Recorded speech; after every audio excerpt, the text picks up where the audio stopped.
Robin, some 15 years ago, you engaged in a debate with Eliezer Yudkowsky about AI going or not going Foom. Do you feel like you got vindicated by developments since then? Well, what I hear is that we're about to have Foom, and it's all going to happen in the next few years. And so, whether or not I was right will be determined in a few years, not yet.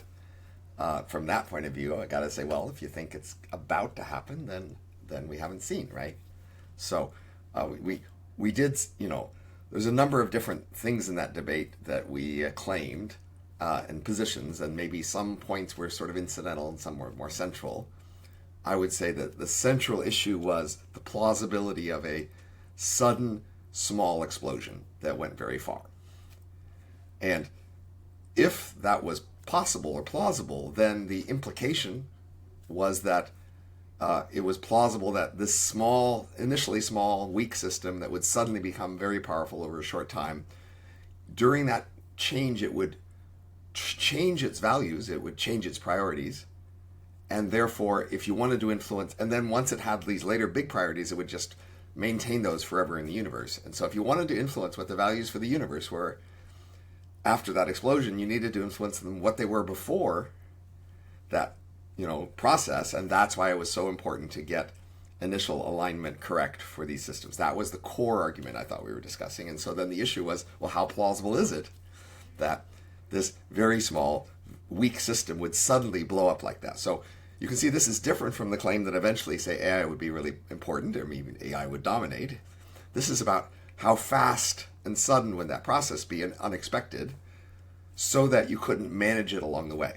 So if we have a world in which AI slowly gets better and we all see it get better, and then we watch its effects, and then we can react to them and we can manage our reactions to that, that's a different sort of world than a world where all of a sudden, boom, it's over. So that's the key question we were debating. And so if they're still saying it's about to happen, it's going to happen soon, I can't say I disprove that it won't happen soon. It hasn't happened yet.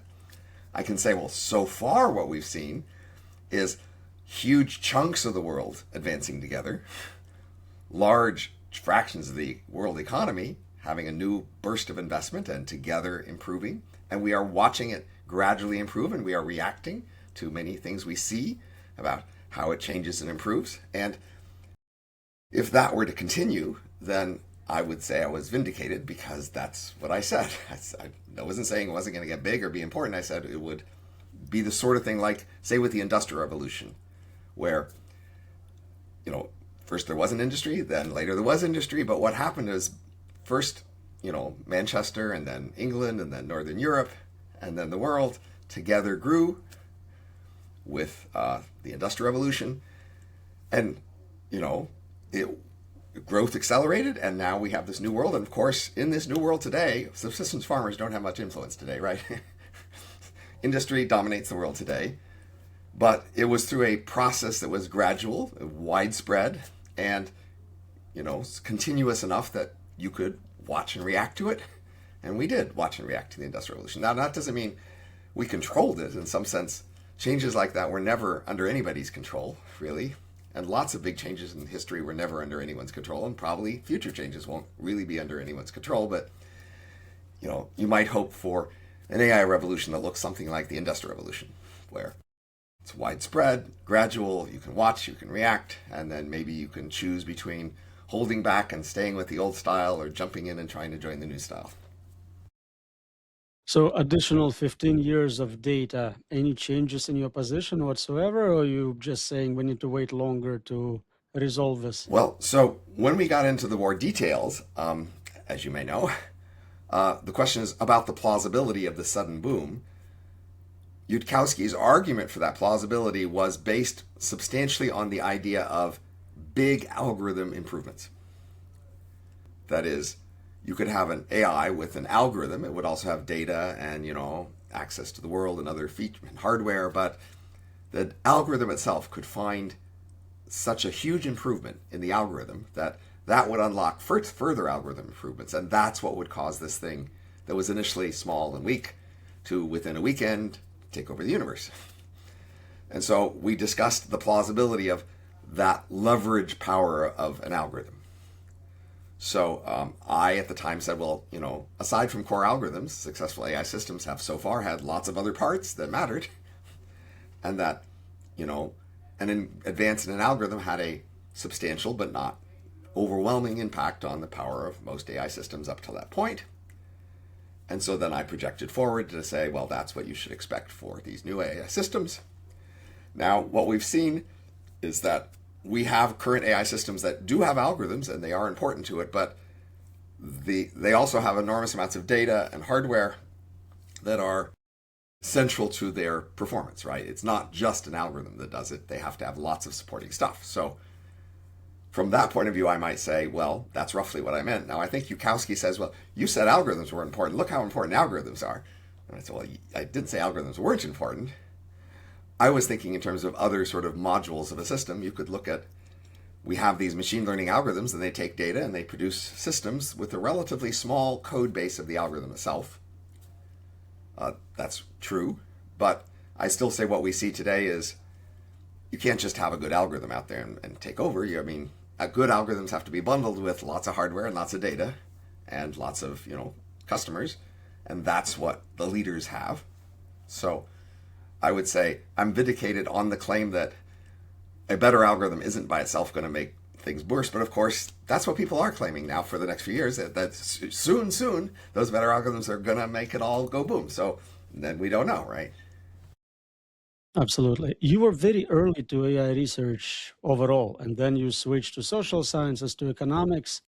Did you feel it was just too far away from human level performance, or what was the motivation there?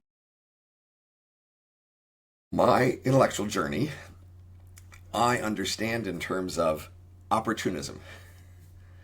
I am searching for neglected important topics where I can find an angle. So that's led me many times to sort of switch to a new field, excitedly earn lots of powerful basics in this field, and then as it runs out, I go, well, do I have something to add here, or do I want to go into one of these other areas? So I have actually, compared to most intellectuals, certainly switched areas many times, but in the process, I've become a polymath. I've collected many intellectual tools from many areas, and then in some sense, my main contribution becomes noticing connections across these different things I've learned, and I think our intellectual world neglects that greatly, really.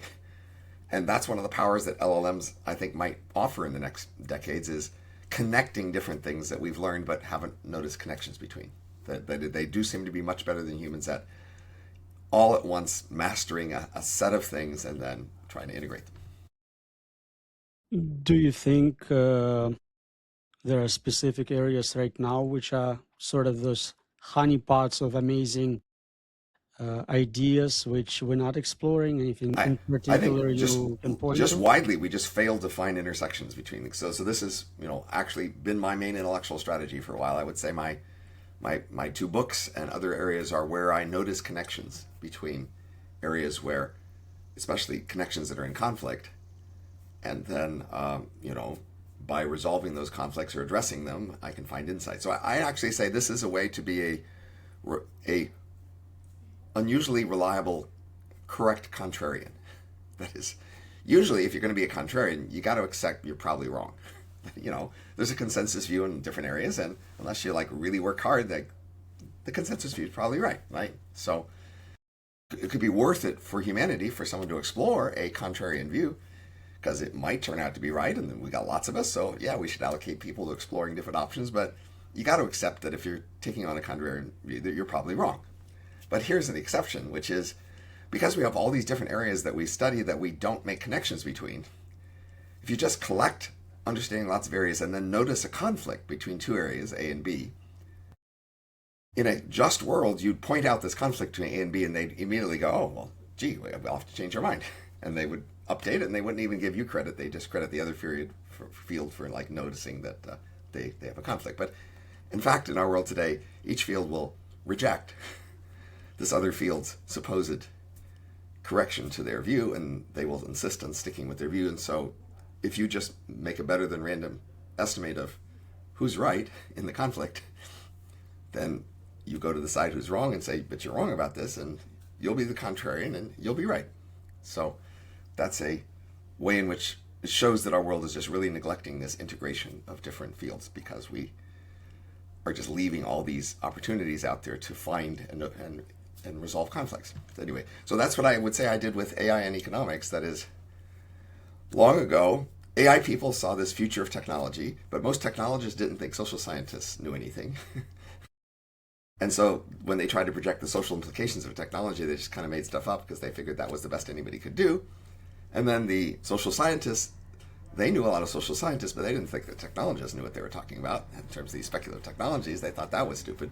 And so they would just project the implications of, more conventional projections of technology because that's what they would believe. So I could early on be the intersection person who says, I believe social scientists know something, and I believe that technologists have an idea of what's coming, and I can then be one of these unique people who looks at that intersection before other people do. And I think I did that. I was looking at that intersection before others, not just thinking about what, say, AI might imply, but thinking about what does social science say about what AI might imply, which often is in conflict with what the technologists will say about AI. Still is, unfortunately. But at least now I guess we've got some of the social scientists taking AI seriously to some degree. So looking at your biggest inventions, creations, betting markets, great filter, can you walk us through how this approach led you to those discoveries? Okay, so let's take prediction markets. I was working with a group trying to create the World Wide Web. So there was a time before there was a web, you might remember it, maybe, long dim in the past, there was a world and we did not have a web. And some of us were imagining that web, and other people said we were crazy. That wouldn't happen. But we thought, no, the web could be a thing. We had a vision for the web, and we had the vision of it would help make public conversation better by making criticism easier to find. Plausible. Turns out maybe we needed a bit more than that, but because now we have the web, we still have a lot of problems. But that was the vision. And I started to doubt that vision. I said, not so sure that's going to work. And then I asked, well, what else could we do to improve public conversation besides the web? And that's when I thought, how about betting markets? And it wasn't, that was accessible to me because the people I was working with on the web were kind of libertarians. And so this idea I could just take from them and say, well, let's just do betting markets instead. And if you go look at the literature on financial markets, what you'll find is the consensus at that time had long been and still is that they're exemplary information institutions. That is, it's hard to find information that they haven't included. Head-to-head comparisons, they just beat other alternatives at being an information institution. That was just the consensus then and still about speculative markets. So I had come from other literature saying, gee, how do we do information institutions, the rest of society? How can we do better? I came from like philosophy of science, social studies of science, where we were asking, how could we make science better? But then, of course, other adjacent areas, how could we make law better? How could we make business better? In much of social analysis, there's this question, how can we have better information aggregation for all these aspects of society? And you go to finance, you go, we have this great thing. And you go, there's this intersection, guys. If this institution is so great over there, why not move it somewhere else and use it elsewhere too? That was my great insight, is to say, this thing works great as an information institution. We should try it elsewhere. So you can see that's, again, the making connections. Because I had been reading about the general problem of how do we make good information institutions in support of, say, the World Wide Web, I understood that the world had middling information institutions. We wanted to do better. I discovered this powerful information institution. I said, let's apply it. So that's, again, the polymath strategy right there from the beginning for prediction markets. And we had them now for a number of years. They seem to function, well-funded. Do we actually use that information for something other than betting and making money? Is it being applied in governance, economics, anywhere else? It's being applied more in the last few years, but there's still a vast future that we could achieve that we aren't achieving yet. So first of all, we are getting more markets, as you know, in the last couple of years with Kalshi and Polymarket on world events and economic events. So they are more informative now. More news articles will refer to the market odds on events using the prices, and people in finance and people in government look at market prices more for information, but we could go a lot farther. And in particular, we could go farther with governance. So Eventually, I went back to school and got a PhD in social science, and I focused on governance, formal political theory, and I realized that we have problems with governance. That is, our governance institutions are limited in the sense that there's a lot of problems they have and ways we wish we could do better. And one of the key features of a governance institution is its ability to aggregate information. And so I realized, oh, well, these prediction markets, if you put them in a governance institution, they might make that institution work much better at aggregating information and figuring out what works. And so that's where I invented the concept of decision markets, or also called Futarchy. And so that's the application there, is to say, standard decision theory says that information is valuable when it influences decisions. And you can actually set up markets directly next to a decision so that it advises that decision. And for governance decisions, that's going to be especially valuable because most governance is decisions. At the end of the day, governance processes make decisions. And so if you could set up this decision advice process right next to a governance decision, you could make it much more effective. And that's what I call decision markets. And at the moment, there are a number of firms experimenting with that. Crypto firms mainly. So in the last few years, we've had more experimentation with this concept of decision markets for governance. I mean, it can also be used for personal decision advice, but I'm especially excited by the governance application. But again, I'm going to again say this is a polymath thing, which is just people who do decision theory and understand governance, they understand that a key part of governance is making decisions and having enough information aggregated to make good decisions. And they ponder, how could we do better? And people have discussed committees and voting and polls and all sorts of ways to aggregate information. And you go, but over here we've got this information institution that does spectacularly well when tested against all these other ones. Let's use it. And that's my concept. That's my concept. That's the thing I've invented, is just this idea of applying this thing that works well elsewhere over here where we really need something to work better. How do you personally use those markets? Do you get information from it? Do you bet on them? Is there a way you engage with your invention? I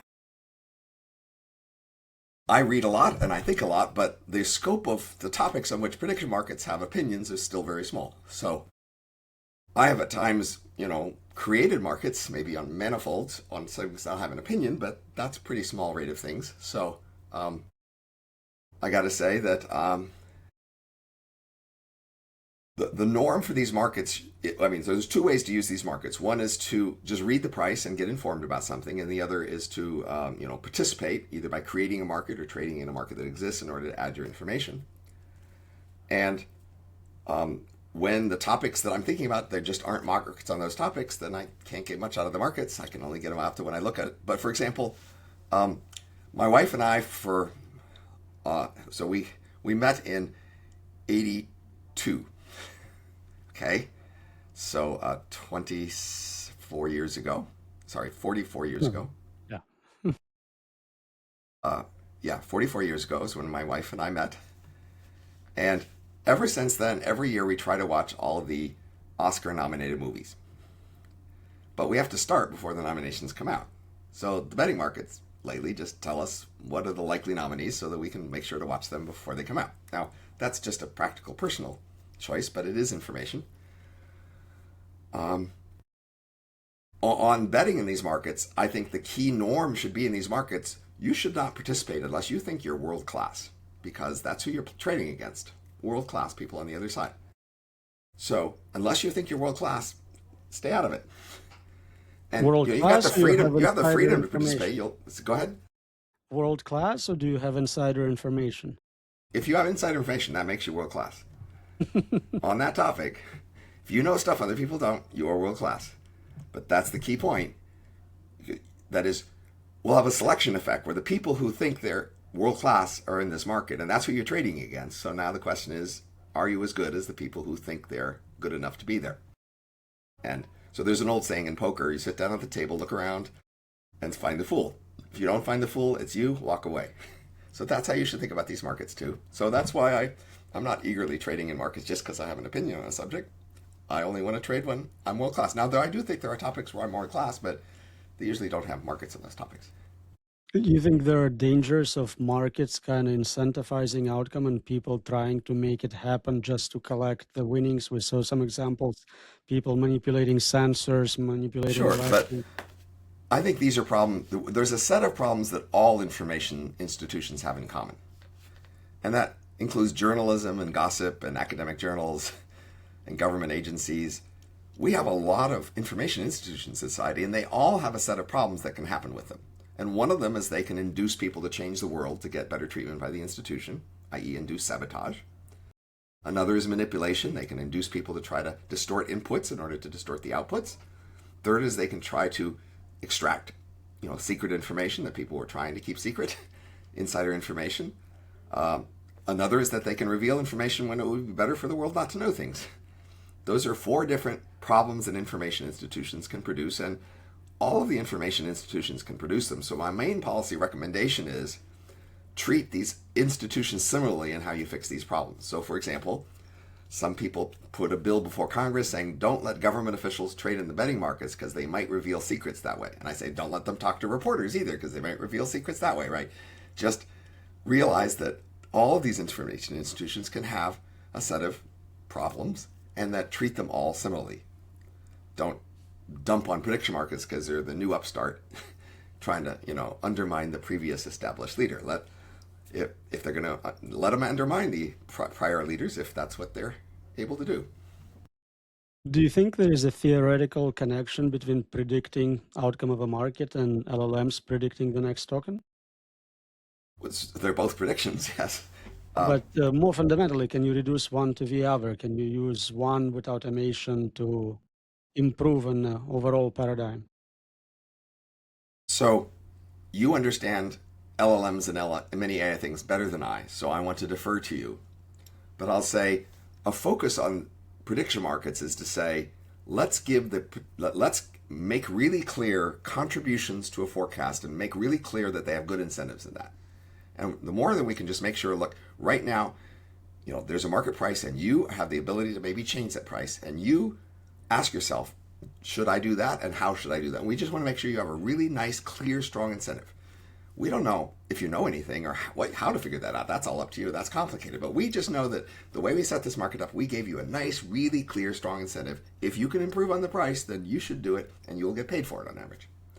So that's what you typically want with something like an LLM system when you're constructing it. That is, you're trying to come up with an algorithm where each time you've got a current system and you've got a new piece of data you're looking at, and you're trying to find out an algorithm such that you update the current system in the better direction from the data you're looking at. And the key question is, what's that iterative algorithm? What's that core algorithm of the loop of, I saw a new piece of data, here's my previous structure, how do I update the structure to accommodate the new data? When you're thinking about that, that's exactly the same question you're asking, which is, what's a nice, safe, robust rule to follow to improve the system given that piece of data?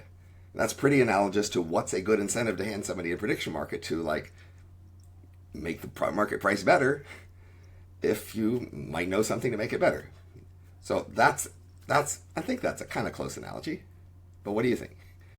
It seems like there is a way to automate a lot of it, replace human betters with agents and have it as a kind of meta level intelligence system trying to make predictions at let a me make the level higher pitch to than you. individual token. There's a difference between a method and a forum. Okay? A method is a way that you might process your inputs to produce your outputs, a way you make a statistical model or a machine learning machine system, or a way that you organize a group of people. You have a method. But we as a society need a forum. That is, different people with different methods are going to come to us and say, hey, you want to pay me for my method, it's great. And we need a way to judge whose method should we believe. So that's when we need a forum. So the prediction markets are less of a method than a forum. They're about how do we aggregate all these people who have different claims about how to organize these different systems. So, people have a wide range of ways they structure AI systems, ways they make them, ways they train them. How are we as a society supposed to know who to believe about all that? So one way is if you had a neutral forum, then people who have these systems, they'll make judgments about how much they trust their systems to contribute. And then we will find out, who's right on the basis of the forum itself rewarding the people who end up being more right in the forum for their contributions. And so we need that in addition to methods, right? We shouldn't just trust one organization say, we have the great AI, so you just let us run the world with it. Give up all your autonomy and all of your control and all of your even just oversight of everything, because we have such a great AI system, you couldn't possibly do better than our AI system. And we might say, you might, but how are we supposed to know? Like, how are we supposed to trust that you have such a great AI system? Because these other people, they say they have great AI systems. Who are we supposed to believe?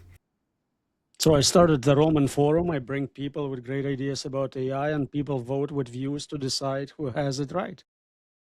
And voting as a system does not have these nice, clear incentives we talked about for being right. That's why the prediction market as a forum is a better forum than voting. So prediction markets are telling us we're very close to AGI, maybe just a few years. Do you believe them? What exactly counts as AGI is now pretty in dispute. So, as you may know, many people think what we have now would have counted as AGI by many tests in the past, right? So we have a range of concepts of AGI, and I would put them on a spectrum. The concept I'm most interested is in the concept of economic impact.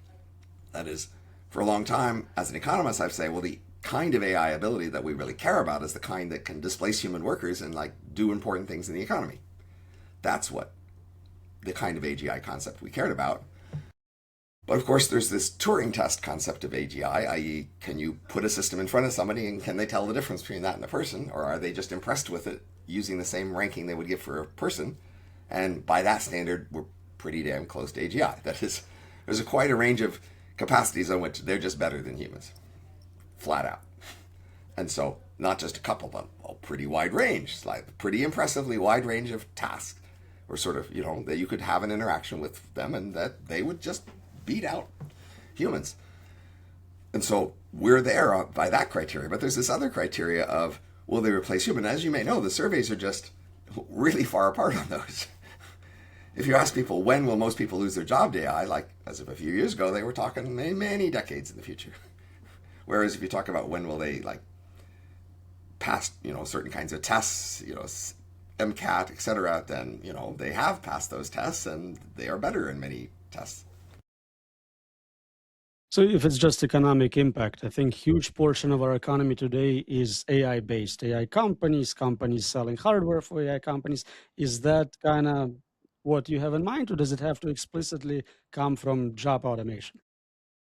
So what we have is an economy that has a certain size in terms of capacity, measured by GDP, say, which is an overall measure of how much it gives people all the things they want.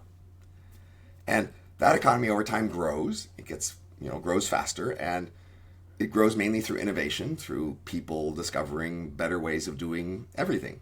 And for a benchmark, the world economy has been doubling roughly every 20 years for a century. And that means on average, every industry gets about twice as efficient every 20 years.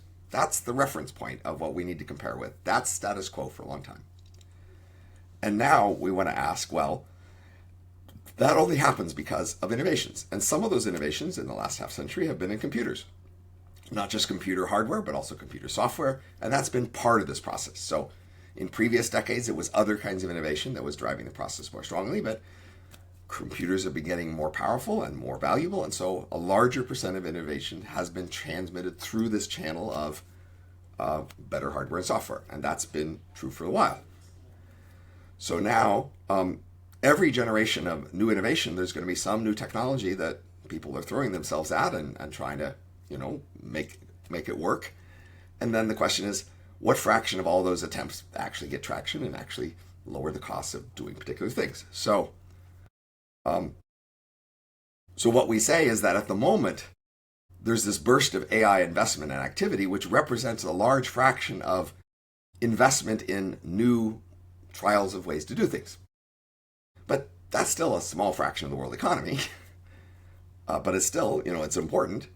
And the question is, will it get traction in terms of, finding ways to pay off the investment? First of all, will the investors get paid off, or will they lose their money? Sometimes we have these booms and they have a crash and the investors don't get paid back. That's what, happened initially, say, in the dot-com boom. And then there's the question of, the more fundamental question is, will this just be another burst of investment and return like previous bursts? That is, will we go off of the previous trend of growth rates or stay on that trend? So that's a more basic question about the economy, which is like in human history, there have been basically three fundamental things that ever happened. Because what we've had is roughly exponential growth and then three transitions where the growth rate sped up a lot. So first there was humans itself compared to other primates, a million or so years ago. And that fundamentally changed the growth rate where we had culture and we could double every quarter million years compared to brains doubling every 30 million years before. And then we had farming roughly 10, 20,000 years ago, where finally the economy started doubling every 1,000 years rather than every quarter million years. And then in the Industrial Revolution, where we now have the economy doubling roughly every 20 years instead of every 1,000 years. Those are three huge things that have happened. And then lots of innovations happened in between, but none of the other innovations changed the growth rate. So that's, in a sense, the first thing to ask about AI is, will it change the growth rate? If it doesn't, it can still be great. It can still be the reason why we continue to double every 20 years is because now this is the way we're doing it. But that's, in some sense, the most fundamental question to ask about AI is, and plausibly, it eventually will change the growth rate, but the question is now or later. So that's the more open question. But if it doesn't change the growth rate, we still have the question of how big a boom is it? So, every decade or two, we have booms of new investment opportunities, new concepts to try. Some of those pay out more than others. That is, some turn out to be mirages and we wasted a lot of money and we didn't get as much as we hoped, and others turn out to be more promising than we thought and great, and we boom. And that's sort of a fluctuation up and down on the overall doubling every 20 years rate. And now that's the key question for AI. First one is, will we increase the growth rate? And that's what people are saying about Foom coming soon. Some people are thinking, yeah, it'll increase the growth rate a lot really soon. And just as a reference, we can roughly guess what the next doubling time would be if it were to speed up, because we got two reference points to go with. One is this time series of previous doubling times and how much they increased each time. And it's actually within a relatively consistent factor between these doubling times of, say, 50 to 250. So if you project that forward, you get a new doubling time of a month roughly, a few weeks to a few months, sort of new doubling time. That's the straightforward statistical projection from previous rates. Another way to get the prediction is to say, well, with industry, we have factories today that put out as much product as they are worth in a month or two, a few months. That's what factories can do. So if we could make everything we cared about in our economy could double every few months. Why can't we put out everything in our factory? Because we have humans working in the factories and you can't double them every few months. So in some sense, if you could just make everything our economy needed in a factory, the economy could double in a few months. And so you could say that's what AI will enable. You'll be able to make AIs in factories. And now you'll be able to make everything in a factory that a factory contains, and now factories can then double every few months. So these two estimates give us a rough estimate for the next doubling time of a month, a few months, somewhere in that ballpark. And we can also use, past rates of how many doublings we have to guess roughly when the next stuff is. So we can do more stats on that. But basically, I've been talking a lot here.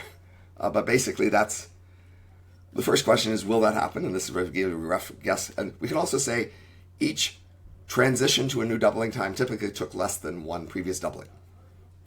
So the transition to, say, humans from animals took much less than the previous doubling time of animal brains. The transition from foraging to farming took less than a previous forager doubling time. The transition from farming to industry took less than a previous farming doubling time. So now we say our current doubling time is 20 years. You should expect the next transition to take less than 20 years. That gives you a rough time scale over which you should expect the transition to happen. It might be 5 years. And the rough rate, new rate is doubling every month or few months. That gives you some ballparks. And that's the big question. When will that happen? Is it about to happen now, or is it going to happen in a century? So that's the highest level question. But even if that doesn't happen, we have these other questions of, okay, roughly how big of an impact will this? Will it be like the size of the internet, bigger, smaller? And I have some rough guesses about that. But clearly, if that's a much smaller impact than this other story of like the world economy starts doubling every month. So let's say we expect that to happen. How should my investment strategy adapt to that prediction? Um, well, we economists have a nice simple rule about investments, which is related to prediction markets, which is if you don't know, don't bet. Okay? Only make bets on things you're world class. If you're not world class, don't make bets on those things. So that's called an index fund strategy. Just invest in everything in proportion to how much everybody else is investing in it. Don't make bets. So that's the simplest argument here. Now, you might have to make bets, say, with your career or something, because you can't diversify that way. Or you might have to make some bets with where you live. You can't quite diversify that way. But with financial investments, diversify. Just take an index fund. With respect to, say, personal investments, we might say, be flexible. In times of huge change, be wary of making very specific bets in very particular things because stuff is changing. Especially if you're young, I'd say, or in college or something, like learn very general skills. Robust skills that will work in a wide range of contexts. Learn some math, learn how to talk, learn how to write, learn some basic stats.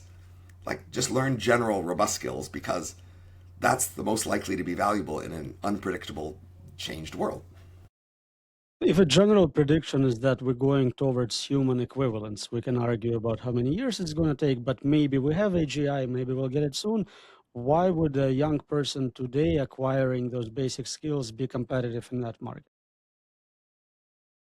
Well, say there's three scenarios we could focus on here. One is we don't get human replacement. We get, a continuation of past trends, and yeah, human skills remain valuable. So we talked about how this might not be the time, right? A big question people have long asked is, are we finally there? Is this time it, or will this time be different in this really big way? So it might not be that different. So your skills could still be valuable. That's one thing. Another is that you just get rich, but you still gotta do something with your life. So, like, what are you gonna want to do with all your time? You're gonna want to build on skills to do stuff. So, if you're a rich person who owns lots of AIs and you're in a world where you're rich and gloriously fulfilled and comfortable because of all the wealth generated by AI, well, you're still gonna want to do something. So, what are you gonna do? Like, how are you gonna figure out what you want to do unless you try doing stuff? So, like, go try doing stuff, try learning some stuff, and see what you like.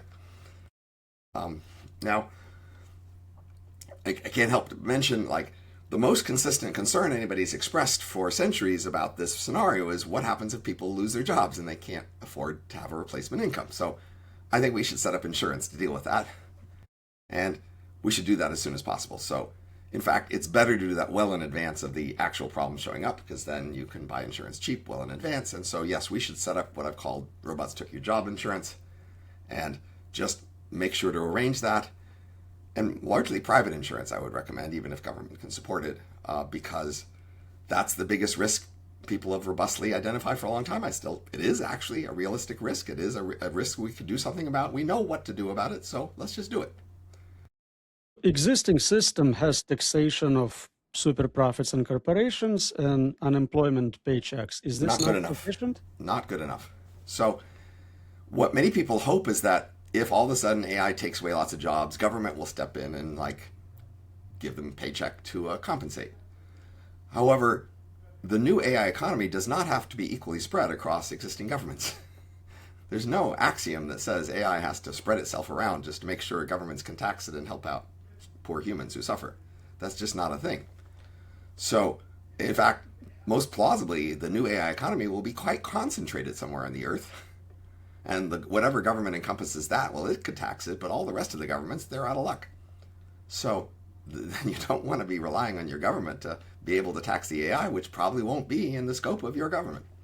So what you really want is private insurance that has, based on broad world assets, through what's called reinsurance. Most insurance that has global correlations of risk uses what's called reinsurance to make sure that the base of the assets that could pay off the insurance is spread around globally. That's what reinsurance is for. And of course, there's ways to do this insurance that doesn't even require using regular insurance companies, but you still would want to have a global basket of assets that's the backing of the insurance. And once you have a global basket of assets, then you're insured against wherever in the world this thing shows up. In addition to insurance, should people also decide to move to regions like Silicon Valley with most likely high tax profits when AI comes? Again, I wouldn't gamble that you know where AI is going to be. I would be, the whole point is to diversify and not make gambles. So again, if you don't know, don't bet. Don't go making bets you don't have to go make. If you can make a more robust, more diversified strategy, don't, so I guess you have to live somewhere, but Well, I I'm don't know the talking to the silicon. world's smartest economist. I'm hoping to take that knowledge and Yeah, no, monetize it, and you're telling me just diversify everything. yeah, that's what I'm telling you. Diversify your financial assets. What else do you need? Okay, you need some personal skills. So again, I said collect robust skills. What other assets you can have? You can have personal assets. You can have connections. You can have friends. You can have colleagues, etc. That's also a set of assets that are valuable in a pretty wide range of future scenarios. Like I know you, Roman, you know me. We are now each other's assets here in a world of who knows what will happen in the future, right? That's a valuable thing to have. Contacts and respect of other people, and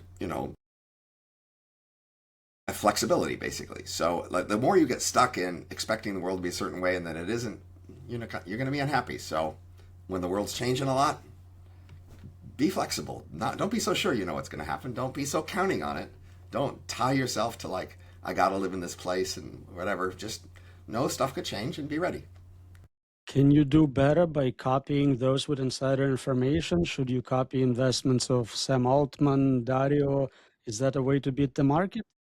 Well, in general, in financial markets, insider information is valuable, but when other people have it, it doesn't mean you get it by copying them.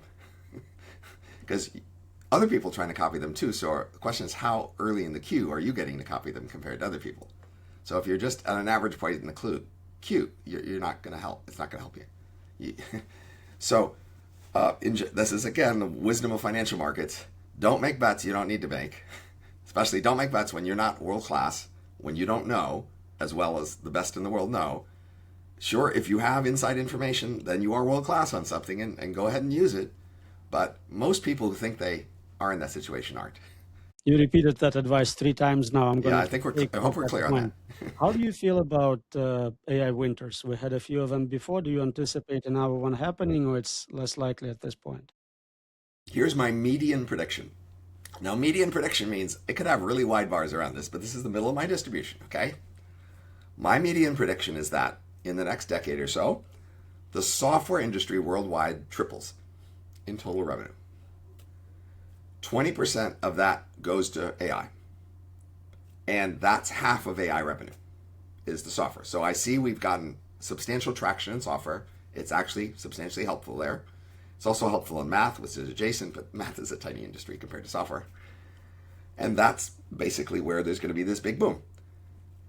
Now, that's roughly an internet scale impact. That's good. That will keep us on track of the doubling world economy every 20 years.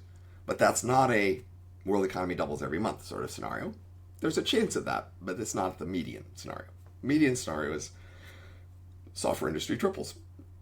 So that's, and then of course, yeah, there'll be a winter afterwards because we've had a summer and winter go every 30 years for, a century or so. So, but in the winters, we still had lots of technical progress and economic development. The winter versus summer is actually more of a like publicity, media attention thing really than the fundamental technology behind the scenes. If you go back, you see the technology's been improving relatively steadily even when public attention is less. Do you personally use latest AI for your work, personal life? I do. So I find the LLMs especially useful for my polymath role because it makes it much easier to just quickly learn the summary of some areas. So that's, again, my main intellectual style is to learn new areas and try to find intersections with those with old areas. And then to learn a new area, I can now use an LLM to give me a summary and tell me what to read and critique my attempted summaries. And then when I notice connections, I can ask it, what do you think of this connection? And then it usually says, yeah, that's true. That's a good connection. Of course, it never knew that ahead of time. It's just reacting to my showing it something. So it's showing that it didn't think of these ahead of time.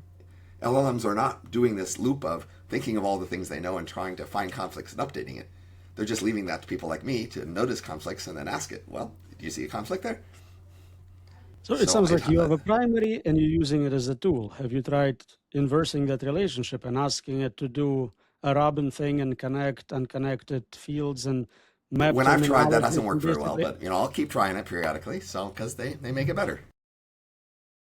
but not yet. So at least we Not know yet. in that sense they haven't taken over completely yet. Right. There's a lot of things they're actually pretty bad at still, but okay, that's What okay. are But some top domains where they are terrible and humans still have a huge edge?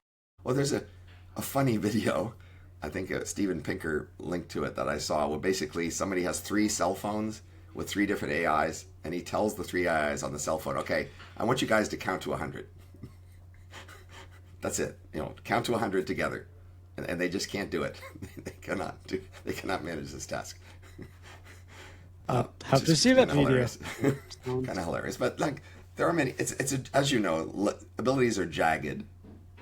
Some better. So I just had an experience where I had a problem on Claude, and I tried. Claude has a Claude AI to help you with software problems on Claude, and it told me a bunch of things to do that some of them just couldn't possibly have helped. It should have known that, but like it just apparently had a list of things to tell me to do, and so and then I fixed a problem myself through a solution that it just never thought of that even being the potential solution of the problem. And so like apparently Claude itself as a company managing their software problems with Claude that's not working very well.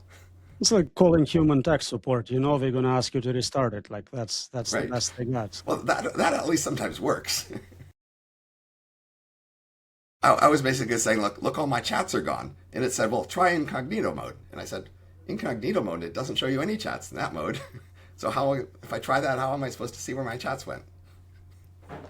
But it just had it on a list of things you should try. Anyway, but that's just a personal, trivial little example. But, clearly, look, fundamentally, the issue is when will we get traction on large fractions of jobs? So I can basically say, look, we talked a bit over 3 years ago, and I think then we were thinking maybe by now we would have seen a lot of jobs displaced, actually, and we haven't seen so much. Again, software is the main place we're getting traction. And so that's the main place I will be tracking, is to say, when are people in other industries and professions, getting substantial traction on being more productive using the LLMs we have. That's what I'm looking for.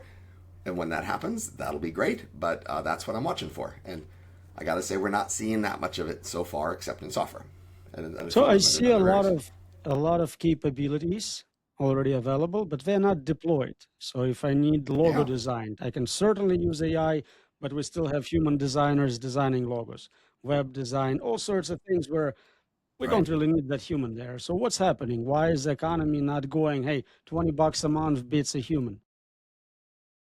So, as an economist, I think I understand, and we other economists understand just how complicated the economy is and just what's required to do many things. So, um, there's this standard concept that economists developed several decades ago, like in the early computer industry, or personal computer industry, which is called a general purpose technology. So we said, look in history, things like the steam engine, the internal combustion engine, factory, electricity, personal computers, the internet.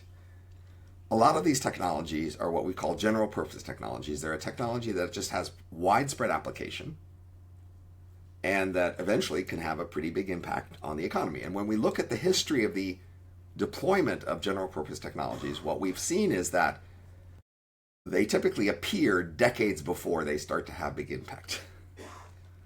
That was surprising when people first noticed that, like, the steam engine and electricity and even the personal computer, they all appeared and people said, wow, this is so powerful. We are expecting big changes soon. And then it basically took decades until they finally started to have a big impact. And then when people dug into these histories and said, well, what was going on?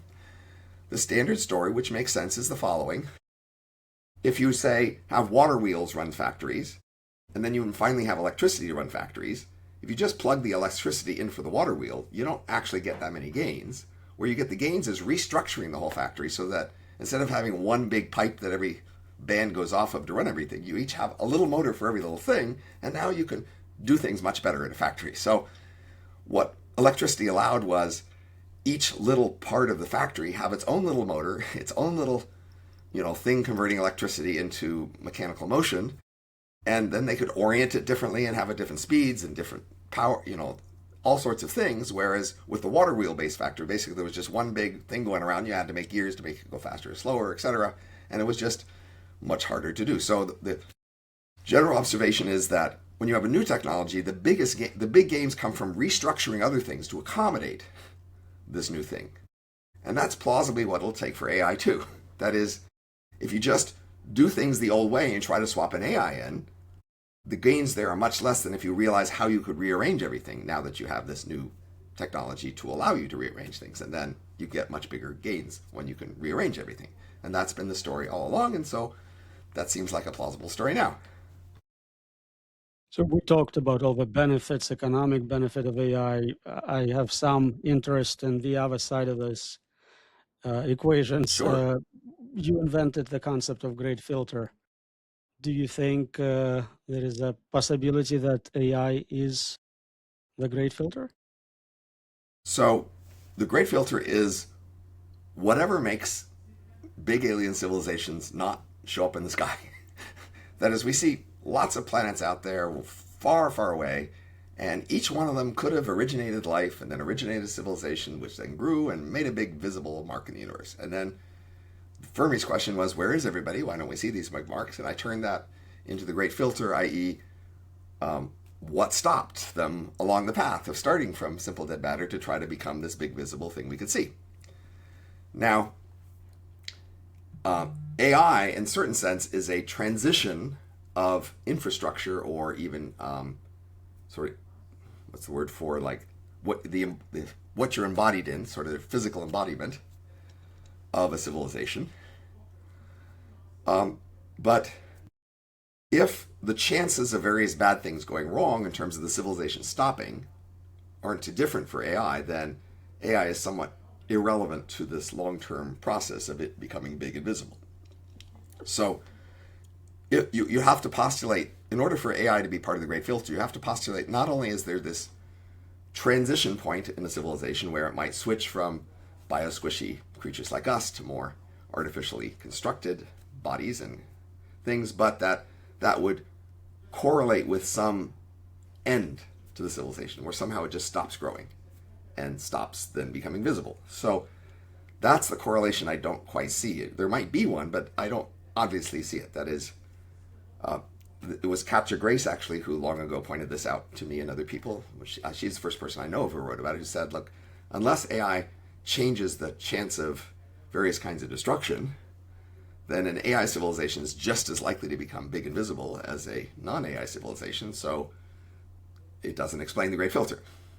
But if you want to postulate some processes by which the transition to AI would also risk some great destruction, some way in which that civilization just stops, then it could be more part of the filter, because yes, of course, stopping civilization would in fact contribute to the great filter. So what do you think? Do you see a scenario? So if it's smart enough to cause extinction, but not smart enough to want to explore a universe or have capability to go outside of the planet? Well, it would have to be differentially that from humans, because you might say humans meet that description as well, right? We could also be smart enough to kill ourselves, but not to go exploring. So again, you'll have to have some change in those chances with the transition to AI. So it's more intelligence in general is a potential great filter, whatever biological or artificial, it allows us to create synthetic Well, actually, let me nuclear tell you my weapons. best guess for the great filter coming forward from us. It is a powerful world government. That is, if we have a continued civilization that, say, rises and then collapses, which I do think is likely, and leads to sort of a much lower civilization, which then rises again, the time to rise again is such a small part of the cosmological time that, we could rise and fall another 20 times, and that's still a tiny fraction of the time we've got. So the scenario where we don't rise again isn't mainly the scenario where we collapse so far that we can't rise again. You have to actually fall pretty damn far to not be able to rise again. And even if we killed off the humans, the dolphins or other monkeys, like they could, in another million years, they could replace us. So, like, the scenario that I think is more worrisome is that we're some coordination structure like a world government is created, and then it decides for some reason that nope, we're not going anywhere, that we're not going farther, this is it, we're stopping here, and then it could enforce that if it were competent. So the risk is a competent world government, competent enough to prevent further expansion, but also competent enough to preserve itself long enough to keep this rule enforced, which is a pretty demanding thing. But we are entering the era of larger scale world coordination. So a world scale coordination is actually stuff we kind of have now, and it could become stronger. And so now we're facing the risk that the world coordinates to make a choice that prevents expansion. And we could walk through many reasons why that might make sense to people. So that's actually what I think there's a risk. That could happen with AI or humans now. But either way, whatever has a world level coordination could, for some reasons we could walk through, choose not to allow expansion. Yeah, I'm very interested in those options. So one, where you have malevolent humans assisted by AI, and the other option, AI is independently dangerous and presents risk to us. Would love to hear your opinions on that. Well, so if you talk to people about humanity or AI expanding into the universe, you'll get a lot of people who don't like the idea, who think that we would be disturbing the universe in ways that are inappropriate or sacrilegious even. And you also find people who think that a future of competing descendant creatures from us who get technically weird in many ways is also pretty disturbing, and they don't like it. And if you look at over the last century, say if you look at a century ago, many people had the dream of world peace and world harmony. And we have many famous songs from long ago and expressions of the dream. People saw the world as in conflict because people were different and had different cultures and didn't understand each other and often fought wars. And many people said, wouldn't it be great if the world would share a culture and share an understanding such that we could all get along, and then when a problem happened in the world, we will all talk about it and solve it that way.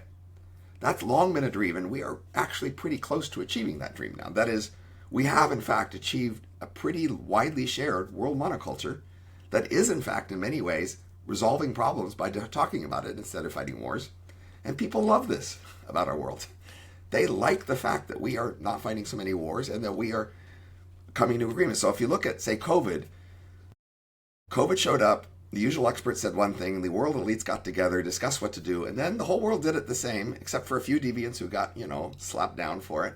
And people loved the fact that we were all doing the same. If you look at lots of regulatory areas, you'll see that the world mostly regulates lots of things pretty much the same. Like only one country in the world allows organ sales, and that's Iran. And bioethicists all the time saying, we get together saying, how are we going to make them stop being the pariah? We go along with everybody else. So our world, in fact, agrees on many kinds of regulation, does it the same way, even though we don't have a world government, because we have a shared world culture, and people love this fact. And now, so people have been, say, worried about overpopulation or underpopulation, whatever, and they've always said, well, we need some sort of central world government to make sure there's not overpopulation. And in many other ways that transhumanists could try to create weird people, many other people say no, and we'll have a world government to stop that. And what people didn't quite realize, you don't need a world government to stop this. You just need a world culture. And we have a world culture, even if we don't have a world government. And as soon as we allow anybody to leave the solar system, to go off to some other star system, this era ends of humanity together deciding what to do and using social pressure to make it happen. Anybody who leaves the solar system, they will go off, can change arbitrarily, they can become arbitrarily powerful and come back here to contest control of here with us. And that's a risk that you let anybody leave the solar system. So I think many people will like the fact that we together in the solar system are agreeing together about what's to be allowed and what not to be allowed. We have a shared culture. We're going to only allow the things that we like in our shared culture. We're not going to let weird shit happen that we don't like, that makes us feel threatened. That's the world we're in now, and that can continue for a while as long as nobody leaves the solar system. And I did not know about this experiment with organ sales. Do we have results? Are they doing better than us? Are we doing better? What's the I don't know outcome? about stats on it. It's a limited kinds of organ sales, but I mean, probably they actually are having more organs there. I think the data on organ sales is, yes, if you pay people for organs, then you get more of them. Pretty clear. But assuming without kidnappings and, Right, yeah. Yeah, I don't think kidnappings is a huge problem in Iran, but it's the sort of thing people worry about. But again, if you look at, say, airline regulation or banking regulation or medical experiment regulation, the world does all these things pretty similar. And people love this fact. They love the fact that we are sharing a world where we agree on all this stuff. So you said the humans who live will eventually possibly come back. I'm curious on your perception of Grabby aliens. Would they be evolved or designed? So it, there are substantial efficiency pressures in civilization, which is why, we get more efficient cars, we get more efficient factories, airplanes, all sorts of things. Now, in the last few centuries, we have a number of other forces that often go counter to efficiency. But if you look in the long run, it looks like efficiency is a pretty strong force. And it looks like artificially making minds is just more efficient than biosquishy minds. It just looks like that in the long run. That's just a pretty clear thing, right? So it just seems like AI just has to displace biosquishy minds in the long run and bodies. So I have this book on The Age of M talking about a particular human-like version, but still they're using artificial minds in terms of the hardware. And so then there's the issue between the artificial hardware, the artificial software and hardware, but it just looks like in the long run, clearly, making stuff in factories is just going to be more efficient than, the way biology makes things. And so, yes, pretty much everything in an advanced civilization will be made in factories. So, yes, they will just be full of AI. Now, those might be AI whose minds are very like their ancestors and haven't changed much, or they could have changed a lot, but that's about the efficiency of different mental structures, the different ways of arranging minds and how you coordinate them. But it just seems obvious that any civilization substantially advanced more than us, if we met them out there, they would be, yes, artificial in terms of their how they were made, what they're made out of. That's just the efficient thing to do. So they would be robots. How is this different from Van Neumann probes? Basically, any alien we meet is then Van Neumann probe. Von Neumann probe, the main concept of it was maybe how limited it might be and what it would do. But yes, plausibly, if you send a thing to another star, you have enough room in that thing for a full mind. It's just really hard for me to imagine that you can send a whole thing to another star. There's not room in there for a whole mind. So yeah, of course you're going to have a whole damn mind in there. It's going to be tiny. That won't take up much extra space. So yes, of course, whatever goes across the stars would have whole minds in them. Unless you were trying to go out of your way to prevent that. To say, oh, well, a mind would be dangerous. Let's have a simple automaton. But I really can't imagine that anybody would bother to send anything across to other stars to do anything complicated without sending a mind along. I think with regards to your book, you said we might get emulations before we get AGI through kind of artificial design means. Do you think it's going to take longer now? So we've had this burst of famous progress in AI in the last 5 years, and we haven't had as famous a burst of progress in brain emulations in the last 5 years, but we have had some progress in brain emulations in the last 5 years. And so as long as I think the AI track is still many decades out, I think it's still an open question, which gets there first. So here's my rationale. If it's worth having 100 books in the future, it's worth having a book on a scenario that has a 1% chance. So that's all I need to justify my book. There's a 1% chance. I don't need to convince you it's 13.7 chance or something, right? I just need it to be above 1%, and then my book's justified. So I'm happy to say, let's explore all the scenarios that have at least a 1% chance, then we'll have 100 books, and there we are. I do think it's the best book on emulations, so you definitely did a great job with that. I'm curious, specifically for my concerns, the AI safety, superintelligence, where do you stand on that? What are your expectations? I don't want to say P-doom, but what is your P-doom, Okay, so I've always wanted to distinguish two very different kinds of doom. One kind of doom was the kind Yudkowsky was pointing to in our debate 15 years ago, which is the doom where a tiny machine, weak, unnoticed, suddenly over a weekend takes over the universe. And then the doom is, if it wasn't initially structured with, aligned values, then its values would be unaligned, and then, that would be the bad outcome. So that's one kind of doom. And again, I've thought that was pretty unlikely to play out like that. But a different kind of doom that, may be the most common in history of people talking about AI is just the doom that eventually the AIs will be stronger, smarter, dominant. It is, and I would just make this comparison to our descendants in general. I'd say the history of the relationship between ancestors and descendants in humanity and pretty much most animal species as well is that descendants eventually become more powerful than ancestors. Descendants eventually have more capacity of all sorts. Descendants typically change their mind about what they value and what are their priorities. And then when there are conflicts between ancestors and descendants, typically descendants win. That's been the nature of ancestors and descendants for a long time. Now, initially, descendants are small and weak and babies and children and then young adults. And then in that early phase, ancestors may well have more power and win conflicts with descendants in those early days, but then eventually the ancestors lose. That's been the relationship of ancestors and descendants for forever, basically. So I'm willing to accept that as likely relationship of AI as descendants. That is, that's the plausible standard thing to expect about my relationship to any sorts of descendants in the long run, and so I'm willing to accept that for AI descendants as well. Now, that doesn't mean you want your descendants to kill you in the meantime, or to kill their other siblings, or the runts of the litter even.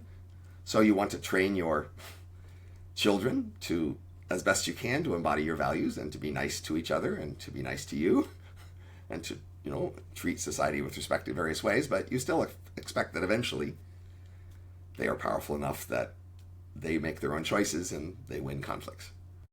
So that's my other kind of doom. So if you think that's doom, the doom that descendants who are AI descendants will in fact,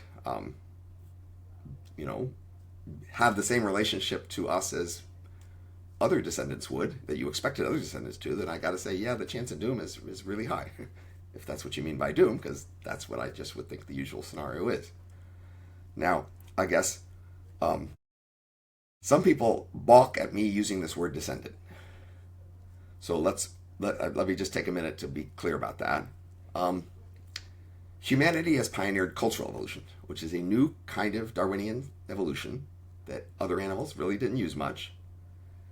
And the main difference between DNA evolution and cultural evolution is that in DNA evolution, you have two parents, and in cultural evolution, you have a lot more parents. Anybody you've copied their behaviors is your parent, and therefore anybody you give your behaviors to as a descendant is your child. And this makes cultural evolution go much faster and be much more powerful, and which is why humans have this great superpower over the other animals. And natural selection, Darwinian evolution, has an inherent concept of descendant. It's not some metaphor that you get to choose. Natural selection is a theory. It has some structures in it, and a descendant is the things that inherit, the tendency to make descendants with features that you share in the future. That's what a descendant is. That is, the natural selection is a process of things passing on features to other things that have a similar tendency to pass on features to other things, and where they tend to pass on things like themselves, so things tend to make things like themselves in the future, inherited features. That's what natural selection is. So in the standard concept of Darwinian evolution, there is this concept of a descendant. It's not a free choice of what the concept, there's just what the concept is. It is whoever you pass your features onto. That's your descendant, if they could also pass them on to others. So that's what, in the sense, I'm saying, well, I'll still have DNA descendants. I have two children, and one of them has now two more children. So I have two grandchildren. So Growing exponentially. I'm not exponential quite yet, but still going. But so we're going to have this descendants, though those are literally descendants. But then other creatures in the universe that we make, i.e., AIs, if they inherit many of our features, habits, inclinations, and they go on to make others that inherit theirs, then theirs are also descendants. And Then, go ahead. Dan Faggella has this concept of worthy successor, and I think one of the requirements is that the AIs replacing us are also conscious. That light of Right. consciousness will be preserved. Do you think AIs are conscious? Can they be? I have a blog post on it. I put this up, one of my most recent posts. I actually think that I accept the concept of the zombie counterfactual. That is, some people reject it. I think it's a sensible counterfactual. That is, you imagine a physical system like you that has all the same physical relationships, except it has no consciousness.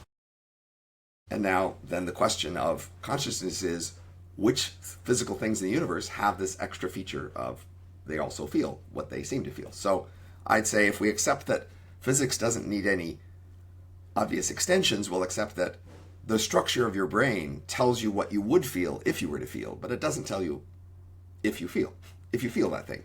That's the key question of consciousness.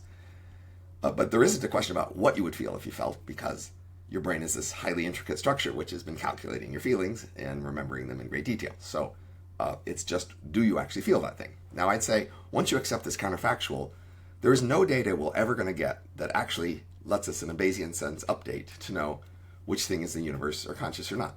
We actually have zero data on this, and we'll never have any data. So it's all got to be priors. You It's don't think by merging brains, nope, Neuralink type thing, nope, you can experience what you are feeling and thinking by merging our brains? no, I don't. So Okay. in fact, at the moment, the left side of your brain doesn't have any data if the right side of your brain is conscious. You at the moment don't have any data about you a minute ago if you were conscious. What you have is a memory that you thought you were conscious. That's what you have, but that's something we can understand through the physical process of your brain storing memories, and you're looking at it now.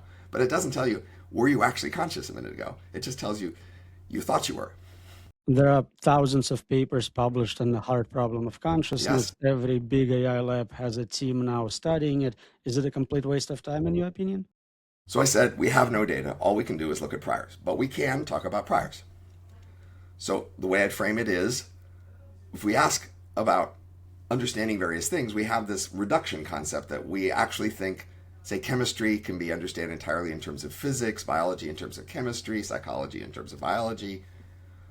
We do have higher level abstractions we use to reason about things, but we think they are completely accounted for by the lower level abstractions. That is, we don't think we need anything but basic physics to understand biology, say. So that's a standard view that I share.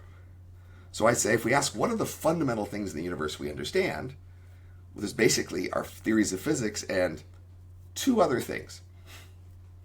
One is, so we have a theories of physics of coherent physical worlds, but we have to add this bit about each world, which is it actual or only possible? There are possible physical worlds and there are actual physical worlds, and apparently you could look at all the structure of a physical world and not know if it's actual, and there's just something the universe has decided which physical worlds are actual in addition to being possible. And we have a related sort of thing with minds. That is, biology makes minds, and some of these minds have an actual feeling, and some of them only have a possible feeling. And somehow the universe has decided that too. Now, if we say somehow the universe has a rule about which mind-like things actually feel versus don't, we have to ask, well, what kind of rule would that be? What sort of things might it look at? If we take a look at physics, we know the physical laws that we know of are all very simple local rules. They make a complicated universe, but through very simple local dependencies. That's the nature of all the physics we've ever known.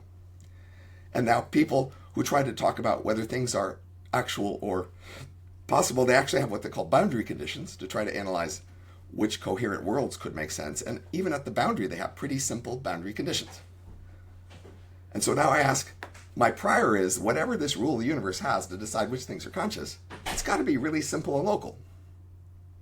Because otherwise it would be crazy different from all these other basic rules we know. So now I ask, what's a very simple local rule that would answer the question of which minds that have calculated what they feel actually feel that thing?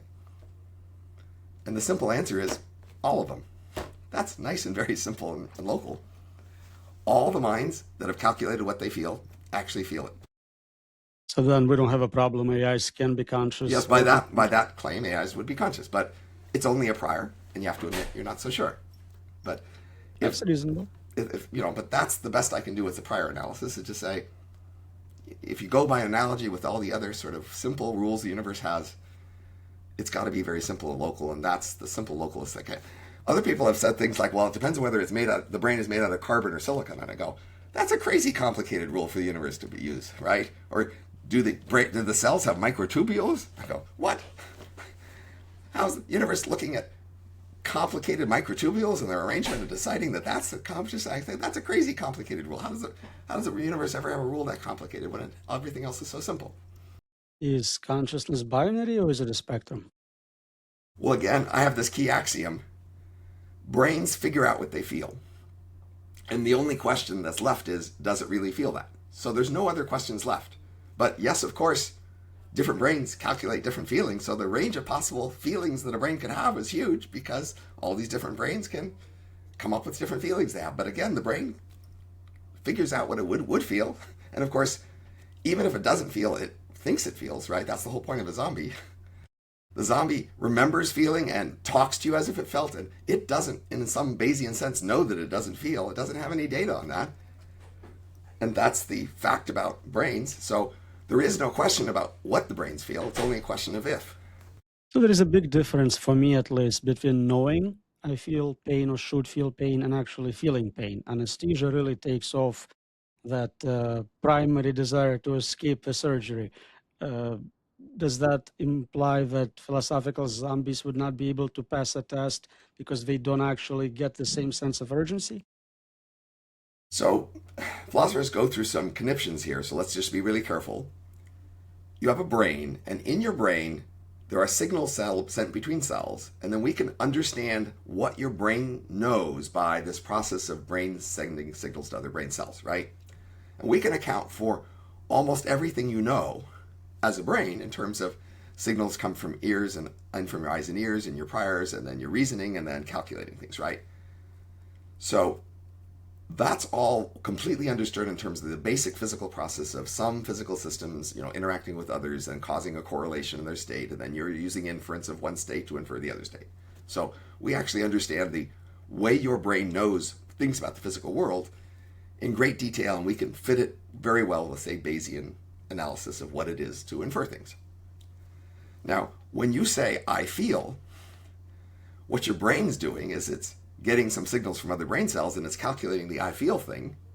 And then it's, you stepped on my toe hurts, and I'm getting the signals up here, ow, my toe hurts. And your brain is doing all this updating of, my toe got smashed and I'm very unhappy about it. Nobody's around to give me sympathy, etc. But if you actually have this other part of you that's conscious and knows that you really feel, your brain doesn't know anything about that. Your brain has no signals from that. So your brain can't tell if you really feel. All your brain can do is calculate what you would feel if you did. And so that's all your brain ever knows. If there's this other part of you that really feels, it can't tell your brain. Okay, if we go the other direction, we create superintelligent AI, would that have super consciousness, something much greater on that spectrum Well, than what? a super intelligent being could have a super elaborate feeling. Your feeling has a limited range of number of emotions and how far in the past it goes and how many different aspects of you feel. Well, they could just have a bigger thing they integrate together in the feeling. Just like, probably a cockroach doesn't have as complicated a feeling as you do because it has a more limited range of things it feels and aspects of its feeling. Probably You doesn't said remember feeling the same thing 2 weeks ago, like, for example, you might. you said it would be ideal if they don't kill us, actually. Do you think it's Yes. possible to either align them or control them under any definition of those concepts? So if we look at our relationship to our human descendants, our bio-squishy descendants, there have been at times when descendants have killed ancestors. That's happened in history, right? But it's not that common. Most of the time, descendants don't kill their ancestors. And that's because that's typically part of the culture we give our descendants, is their reluctance to kill their ancestors. And we've successfully transmitted that culture to our descendants along through history, right?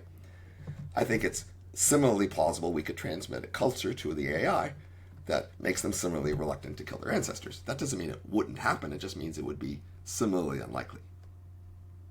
And Does it so, matter the intellectual differences between us and our children seem to be smaller than what we predict between humans and advanced AI? so now you're talking about maybe the time cycle. So, advanced AI, if it's advanced like a long time in the future after many generations, that's different if all of a sudden your child is vastly better than you or something, right? So you can see it isn't about how far they get eventually, it's about the path between here and there. And so that's, again, this issue of to what extent, as AIs get better, can we track it? Can we adjust? Can we react? Can we manage their growth because we are fast enough to be part of that process? So again, the Foom scenario of a machine in a basement like takes over the world in a weekend, we're not, it's going too fast to track and to manage. In which case, things could go wrong in that process and you wouldn't be able to react. But at the moment, we are doing okay, I think, with the speed of our monitoring and reaction. And then the question is, will it get much, much faster? But see, this isn't about how smart they eventually get. This is just about how continuous and gradual and monitored is the process between here and there. See, so you are one of the old gangsters of rationality. You write Overcoming Bias. Do you feel that reading LessWrong, Overcoming Bias, actually makes people more rational? Well, I think practicing anything helps you at it. The question is what exactly you're practicing there. And then I guess that would just depend on what other things you would be doing instead. So, if you're thinking of watching Gilligan's Island instead, I would say, yeah, you probably do better reading old LessWrong's posts, but there might be other things you could do that would be even more, sharp and shaping of your rationality than reading LessWrong posts. So this is just a matter of the relative source of different kinds of stimulation or reading material. So with this experience and debiasing, what do you think AI safety community is too biased about, is getting wrong? Evolved creatures have two robust tendencies. One is suspicion and hostility to coexisting rivals, even very similar ones. And the other robust tendency is indulgence of descendants, even when they're substantially different from you.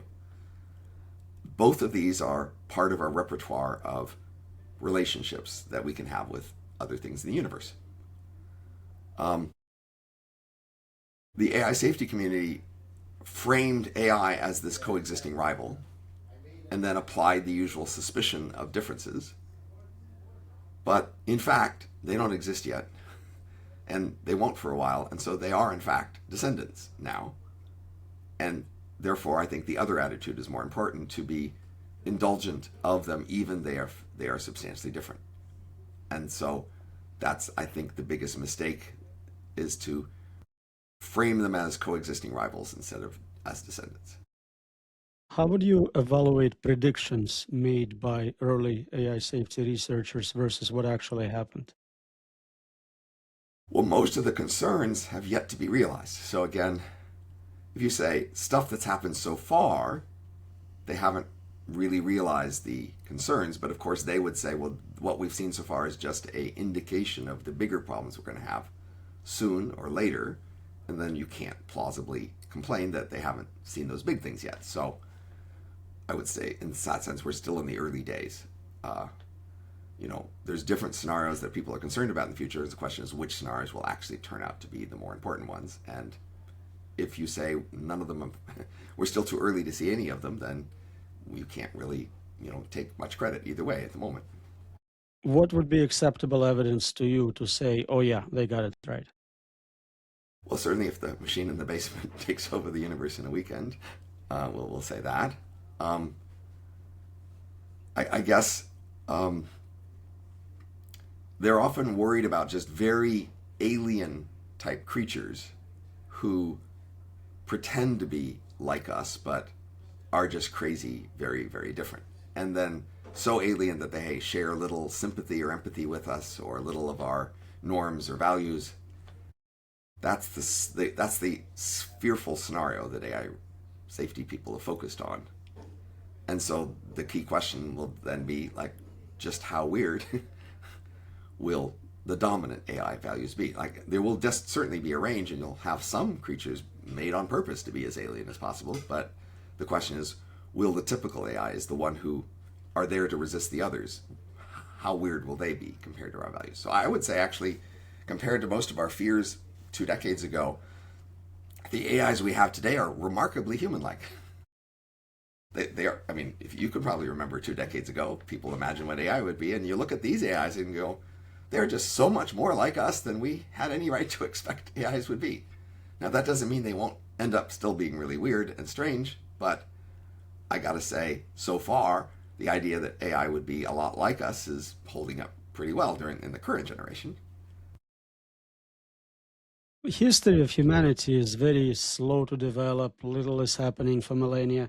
Do you feel there is something special about us living at exactly the moment where we're creating intelligent beings, virtual worlds, dealing with prospects of immortality, or is that just somebody had to do it?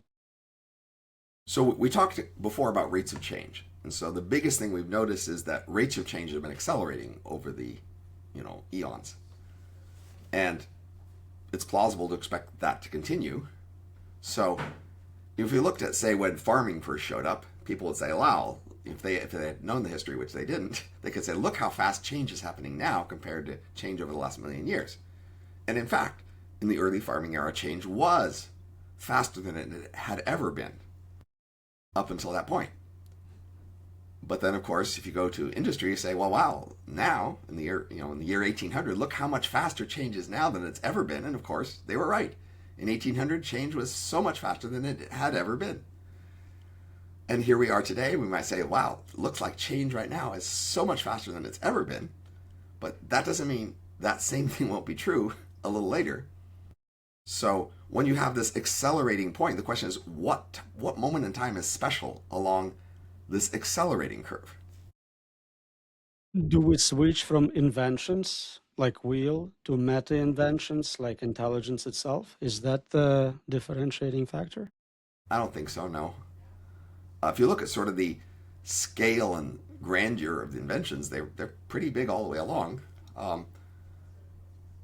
But I think you might ask, well, if this whole acceleration is about to slow down and we're going to reach some peak rate of change, then that peak would be the special time in history, right? Merely that things are accelerating faster than they were before doesn't mean we're at a peak. But we could be at a peak where it's going to slow down and it'll stay slow after that, right? So that would be the key criteria, I think, of the most special moment, is the peak rate of change.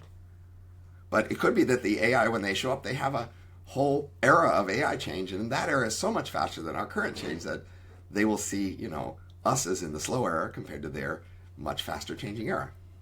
If you read old science fiction, you'll read about robots, AI, spaceships, stuff we kind of already have.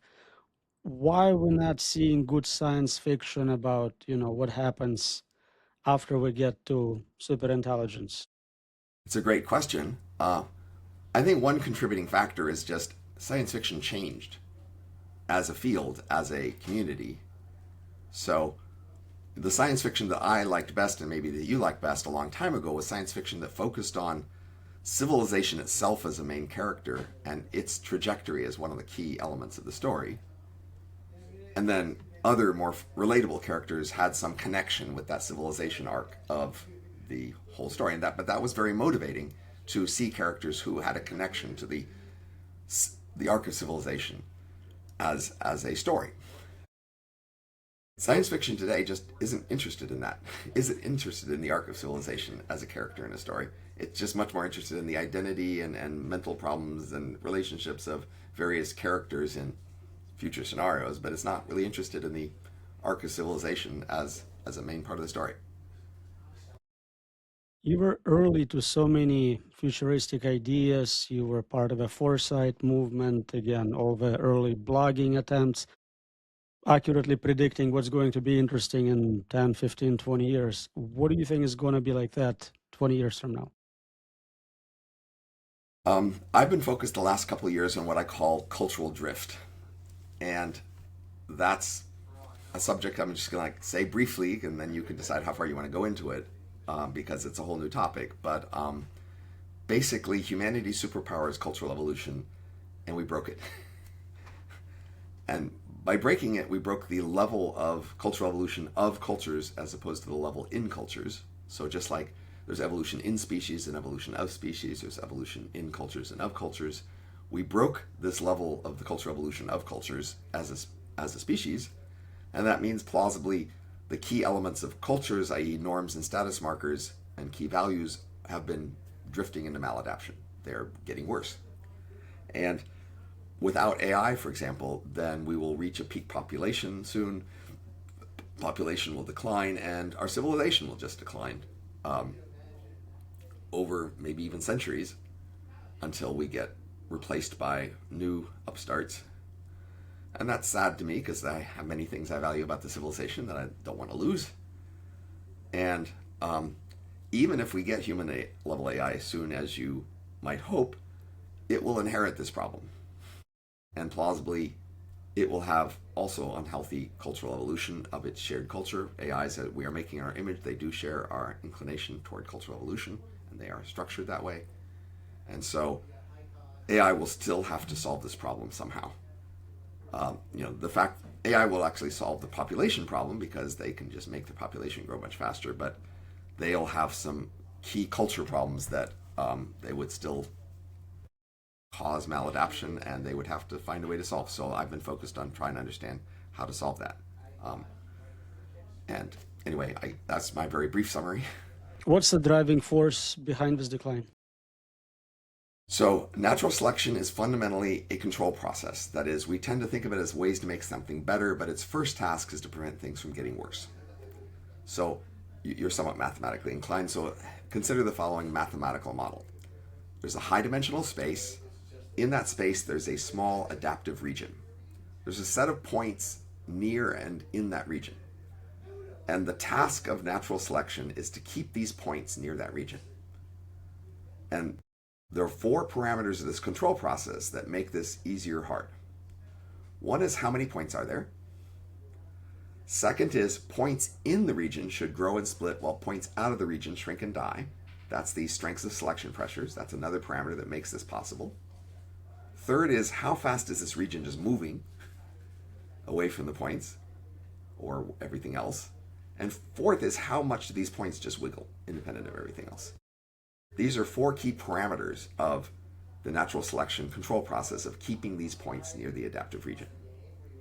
So this is a mathematical model of natural selection as a control process, and there are these 4 key parameters I just outlined, and this would apply for organisms within a culture, but it also applies to cultures themselves. So let's go to humanity 3 centuries ago. The world had hundreds of thousands of little peasant cultures, each of which frequently suffered wars and famines and pandemics, so it was near the edge of survival. It had strong selection pressures. It was in a world that wasn't changing very fast, roughly doubling every 1,000 years, so that was the rate at which the adaptive region was moving. And fourth, the cultures were very conservative, trying not to change, so the points weren't wiggling very much. So this was a good regime for the cloud of points to track the adaptive region as it slowly moved. But over the last 3 centuries, all 4 of these parameters have changed a lot. So first what happened is we merged peasants into Frenchmen or nationalists. That is, we made national cultures out of peasant cultures. Then we made a world monoculture out of each of the different national cultures. So the variety is way, way down, from hundreds of thousands down to a few. Then selection pressure is way down. We've gotten rich and healthy and peaceful, so the few remaining cultures aren't being killed off the way they used to be by selection pressures. That's the second parameter. The third parameter is because we're rich, the growth rate is much faster, so we're doubling every 20 years instead of every 1,000, a factor of 50 that the adaptive region is moving that needs to be tracked. And fourth, instead of trying to be conservative and not change culture, we've come to celebrate cultural activists who try to cause maximal changes in cultures. And so cultures have been actually wiggling and changing internally much faster than they used to. So all 4 of these parameters have gone bad.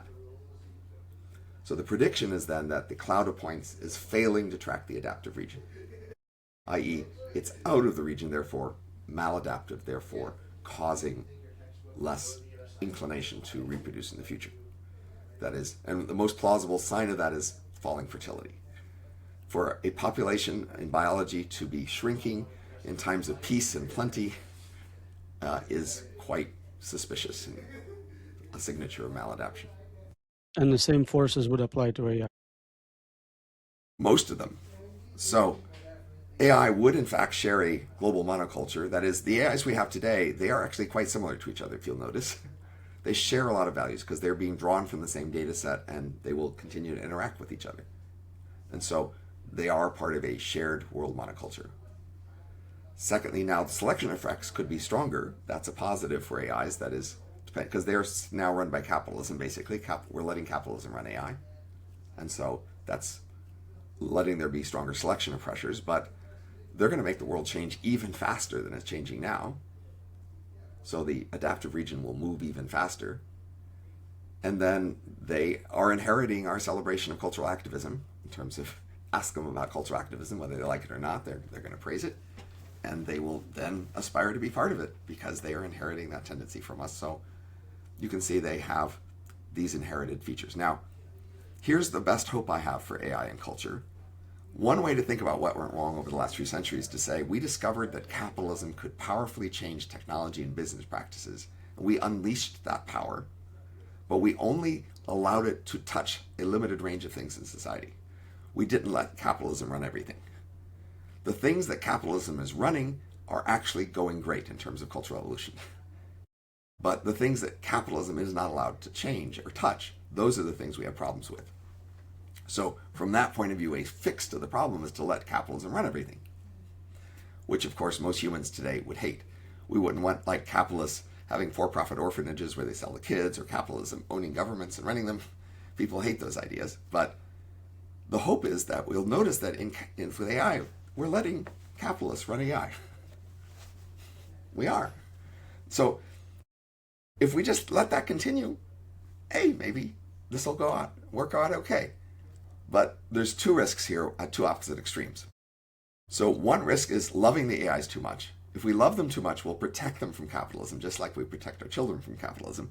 And we wouldn't let the poor, aggressive capitalism, run roughshod over our delicate AI children, in which case we would no longer let capitalism be so powerful in their world. That's one extreme. At the other extreme is that we would hate or fear the AIs too much, which is we say, this world of capitalism running AIs allows the AIs to evolve in arbitrary directions using capitalism. If we're scared of that, we say, no, they need to stay aligned, so we will limit capitalism's ability to control the values of the AIs, which means we'll slave the AI's values to our human current values, in which case we will not allow them to have healthy cultural evolution, in which case it doesn't fix the problem. So, but at the moment, there's a hopeful intermediate point where apparently we care enough about AI to let capitalism run it, but not so much as to limit capitalism running it. And so, hey, that's at least a bit of hope. Sort of in the same direction. What are some contrarian ideas you have where your friends and colleagues disagree with you or just don't see your vision so far in advance? Remember, I'm now an economist, but I came from a technology background. So the technologist's vision of many things is just alien to many of my social science colleagues. So as you may know, I'm a Cryonics customer, and none of my social science colleagues are at all inclined to become a Cryonics customer. I had these predictions about the future of AI that previously my AI colleagues were pretty skeptical about, but now I guess are a bit less. I thought that brain emulations could be conscious, but my colleagues say Brian Kaplan is quite confident that nothing made out of metal could possibly be conscious. It has to be carbon, and a certain kind of carbon at that. So you can see what happens when you are a polymath jumping across fields is you, in the end, have no home, unless you can find other polymaths, because the people you're mostly around are people who are been in an area and comfortable with that, and you're passing through. Cryonics specifically seems like such a obviously good bet. You have nothing to lose and everything to gain. Why is it not more popular, more accepted? It's a great question. I've puzzled over it. So if you ask, why do people go to the doctor or the hospital? The usual obvious answer is to get well. I could be sick. And there's a bunch of things that don't make sense from that point of view, many puzzles. And so that's part of my book, The Elephant in the Brain. Got to pitch my other book here. And I'll put links to all of them. The claim is that our main relationship to medicine is not that it makes us healthier, it's that we use it to show we care about each other. And so if you think that's our relationship to medicine, you understand that when people hear cryonics, what they hear is abandonment. They hear, you're willing to leave our world and go somewhere else without them. They're invited to join. They know they're invited, but they still freedom. see you're willing to leave without them, and they take that as a lack of loyalty. So I do think the basic willingness to do cryonics is seen intuitively, emotionally as abandonment, as an unwillingness to stay with them. I can argue the opposite point. Medicine is about showing you care about your parents or whoever, and here I'm buying you a cryonics ticket. Hey, I did everything I can for you. I really love you. In medicine, we really care that you give people the medicine that other people would give you too. That is, we want the same sort of medicine everybody gets. That's how we know that we're loved, is we get the medicine everybody else. We people don't want to get weird medicine that other people aren't getting, because then your inclination to do that means you're not in touch. So it's the same for gifts, right? When I give you a gift, you don't care about so much your private evaluation of the quality of the gift, and I don't care so much about mine. What we care about is whether we're giving a shared social signal about the quality of the gift. So most gifts are evaluated on the what would most people think about the gift metric, not about what each of us actually privately thinks about a gift. And so medicine's a gift, and that's how we're evaluating on the shared gift signal metric. So once cryonics was common and everybody did it, then of course it wouldn't be a problem. But many people are really quite offended if their, say, spouse is into cryonics. Mostly cryonics people are men, and their female wives have divorced them because it's too weird, and they don't like the idea that their spouse is into something so weird. So people are really quite conformist about such things, and they want to not be associated with somebody who's weird. Is your whole family signed up, or just you? No, just me. And I assume you had this conversation and you were not able to convince. Right. There's actually a New York Times Magazine article from a long time ago which interviewed my wife and I over the question, so you can see our discussion about it there. What is the counter argument? It's weird. Didn't you just hear? No, but like, you have nothing to lose. You're going to be dead. It's not embarrassing. Like, it's embarrassing because it's weird. You can do it privately. Nobody has to know you are doing it. They'll know. People know if you do weird things. Yeah, it's dangerous to do weird things and assume nobody will find out. Learn from you will make some contrarian points. So you said people want standard medicine. I think the greatest gift is a friend coming saying, I got you this Chinese medicine. That's the real stuff. It actually works. That's You'll find most people do not find that very, very appreciative. No, try this on people you know. You'll find they do not like this. You signed up for cryonics. I assume you did it many years ago? Long ago, yes. Do you think the company you with is still the best? Are you full No, I don't have much confidence in that. I'm just too lazy to switch. So I've heard many like other alternatives, and they seem plausible, like they might be as good or better, but I just haven't been bothering to switch. Do you have plans for after they bring you back? Do you have memorized your private Bitcoin keys? And look, so if I come back, I would be one of the few who come back. So I would just be a celebrity on that ground. And in addition, if I come back, overwhelmingly likely to be a brain emulation, then I will be the guy who wrote the book on their whole world. So, I will be especially celebrity there. So I got to figure that if the world of brain emulations manages to bring me back from a cryonically frozen brain, I will be in sufficient demand.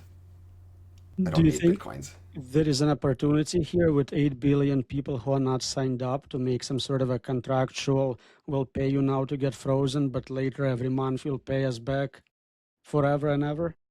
I actually think the way we buy medicine is quite imperfect, and we could just all be much healthier if we had a more effective way to buy medicine. Cryonics is only one part of how that would work. And so one of the things I've done over the years is try to come up with better institutions for many things. That's why I did prediction markets, but I also have, say, a concept for a better way to buy medicine. It's what I call health agents. So today you have two main ways to buy medicine. One is fee-for-service, where everything they recommend, you have to pay for it immediately, and then they have an incentive to do as much as possible. The other way to buy medicine is called capitation. You pay so much a month, and they do whatever's necessary, and their incentive there is to do as little as possible. Those are both bad incentives. What you really want is for them to only do the things that are cost effective, where the cost of the treatment is less than the value you get in terms of reducing your chance of being dead or disabled or in pain. So the fix here is to actually merge health and life insurance, and disability and pain insurance, so that when bad things happen to you, bad things happen to your medicine provider, and if you make the level at the right level, they will make the same trade-offs as you would. So, for example, if your life is worth $10 million to you, say, and then they lose $10 million if you die, now if they were saying, is this $50,000 treatment worth the cost, they will ask, well, does it cut your chance of death by 0.5%? And if it does, they'll say it's worth it. And now you can trust them to make those judgments because they will have the same trade-offs as you would. If, when you died, the amount of money they would lose is your value of your life to yourself. You could also have disability insurance, pain insurance again, and now this would be a way such that not only would they only want to give you the cost-effective medical treatments, but if in fact Cryonics was cost-effective, they would want to give it to you. That's the way you want to set up your relationship with them, is where they would make the choices you would make if you knew what they knew. Would that not cause them to select only healthy people and Of avoid course. all Well, preconditions? what you'd have is an auction for each patient of who will cover them at what cost, and then you discover, who's charging how much. So Yeah, and the moment you get sick, they drop you because you no you longer can have longer cost term the whole contracts. investment. So if you only have short term contracts, you only get short term insurance. If you have long term contracts, you get longer term insurance. So there are ways to set up longer term contracts. And in terms of your selection, are you a full body? Are you just a head? I'm What just is ahead. But again, because I'm focused on the brain emulation revival scenario, I'm not expecting to need the rest of the physical body. You don't think there is any usefulness in other neurons, spinal cord, anything else through the body? It's a bet, but again, it's a matter of cost. But if I switched, turns out some of the other providers just do the full body anyway, in which case, then you're a little less risky. But clearly the overwhelming risk is just whether this organization lasts long enough. And so these other issues are relatively minor. So And what, if it's not a secret, what company are you signed up with? I signed up with Alcor at the moment, but that was the main company long ago when I first signed up. But now there are other plausible competitors. There's in fact a company that's tempting because they might do room temperature preservation, which I think allows you to last in a wider range of scenarios. So if the organization that has you frozen fails, and they fail to top off the liquid nitrogen, then you just thaw and that's the end of it. But if they're storing you in what's called plastination, or basically they infused your brain with plastic and are storing you at room temperature, well, they can just put you in a pot under the floor somewhere and you could last through all sorts of disruptions to society. And just keep you at home next to the TV. Well, you want to keep wherever it's most likely to last, basically. But yeah. A lot of decisions, and it seems like the most important decision you'll ever make. Is there any organizations reviewing those companies and advising effective cryopreservation startups, nonprofits? It's still a really tiny industry, so that's the key thing to understand about it. Is there's lots of ideas for like doing better things, but if you hardly have any customers, you can't afford much infrastructure or research in order to support them, and that's been the nature of the industry. It just hasn't been able to grow very large for a long time. So I'm cryoprocrastinating myself, and the big part of it is all the paperwork I have to deal with. If I could press one button and they just took money from my account and I was signed up, I would be Some of the fine. new entrants are trying to solve that problem. They're trying to make the paperwork easier. How do I invest in those companies? That seems like a very big market. Lots of people should make that decision by copying smarter people and advice from AIs, I guess. Again, the main limitation is just so few customers. But a big question is, why can't we get a lot more customers? So there are about as many people who have their ashes thrown into space when they die as who get cryonically frozen. It's that level of a small industry. And people who get their ashes thrown into space, their spouses don't divorce them for that because they're not mad. Because nobody thinks that'll work. But what people are mad about, you see, is the fact that you think this will work and that you could leave them and abandon them. But again, you're offering to take Yes, you're them offering, with but you. even This is a very big difference. I'm not saying you are not allowed to cryopreserve yourself. I'm saying come with me forever. You have to see just how small this industry is, and you need an explanation. Why is this industry so tiny? Because I've taught health economics years ago, and I would give a lecture including on cryonics, and then I would ask what fraction of them think this would work, and a substantial fraction of students think it'll work. So, like, at least 10% of the public thinks this would work, but not 10% of the public is not buying this product. The product is maybe a few thousand people have ever bought it over many decades. Wow. That's But the what's their question. average IQ? That's the question. It's not especially high IQ who are buying it. Again, high IQ people are also not buying it. So this is my world. As a social scientist who knows a lot about various technology things, I ask about trying to understand these things. So many technologists, they see a technology, they think this should make sense to people, and then they don't want it, and now they're puzzled. Why don't people want it? So you're using some model of what people should want, why, and obviously some part of that model is going wrong. And so this is what I specialize in as a social scientist. I can try to understand what assumptions we're making about things that could be wrong, say for prediction markets or cryonics or the health insurance I'm offering. This is a basic fact about our world.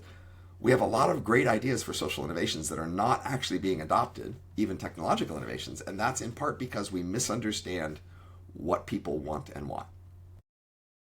So I think initially it was very expensive, maybe $250,000 in current dollars, and funerals were kind of cheap. I think now we're getting to the point, as you said, it's almost affordable, room temperature process for cryopreservation, and funerals got ridiculously expensive. I think at some point they're going to flip what It, is a cheaper it's alternative. more about weirdness and more about the signal ascent. But look, this is most of medicine. People are not buying it for how it affects their health. This is maybe the scary thing. So I don't know if you know, we have some large randomized experiments in medicine where we gave some people access to pretty cheap free medicine and other people access to expensive medicine. The people with cheap free medicine, they got more medicine and they weren't healthier. This is the basic fact about medicine in our world. There's a puzzling lack of correlation between randomized experiments where people were induced to get more medicine all across the board and they were not healthier. So apparently in our world, on the margin, medicine does not improve health. So that shows a pretty huge failure of the institution of medicine and the way we buy it. We're spending a lot on it. In the US, we spend 18% of GDP on it, but we're not actually getting much value from it. Don't they need to show that it's actually effective to get the medicine approved No, versus they have to go placebo? through a performance theater of doing, studies, but they don't actually have to show. Again, what you see in a study is different than what happens in the world, and yes, the world is just different from the studies. As you may know, we have vast million articles a year published in medicine or something, most of which suggest various treatments help, and yet when we do this aggregate study, we see no aggregate effect. So that's very puzzling. We just saw Moderna get approved for a new Yeah. cancer drug and the stock doubled in minutes. Yep. Can you do the opposite? Can you investigate drugs which are useless, sell them short, and be No. very happy with yourself? No, because just because a drug is useless doesn't mean the company won't make money on it. I guess that's the novel idea we're learning. So it's a lot of it is signaling. Right. So that's That's what why you this way to buy health by merging health and life insurance is so promising, because we're in fact just really doing badly choosing what medicines we buy now. We're just in fact not choosing to buy stuff that on the margin helps. So a institution that was just very attentive to the cost effectiveness of things would just make very different choices than we're making now. And that would be hugely valuable. You have some very interesting, unusual opinions. What are some examples of you being wrong through your history of prediction or making statements about policies? Well, obviously, every time I change my mind, in some sense, I was wrong before relative to after. So I've continued to move into new fields and then change my mind about things. That's the reason why I keep going into new fields. So, for example, I didn't realize just the social obstacles to prediction markets, the ways in which organizations are reluctant to use them for various other concerns they have and issue processes that are going on. I, of course, didn't even realize that about medicine. When I told you this idea for merging health and life insurance, and at that time when I had that idea, I didn't understand that, in fact, on the margin, medicine doesn't help, and we have all these obstacles for being willing to apply such medical ideas. And of course, I didn't understand the differential relationship between experts and elites in our world. So for much of my life, I was trying to be the best expert I can, coming up with the best expert calculations of what would be good policy.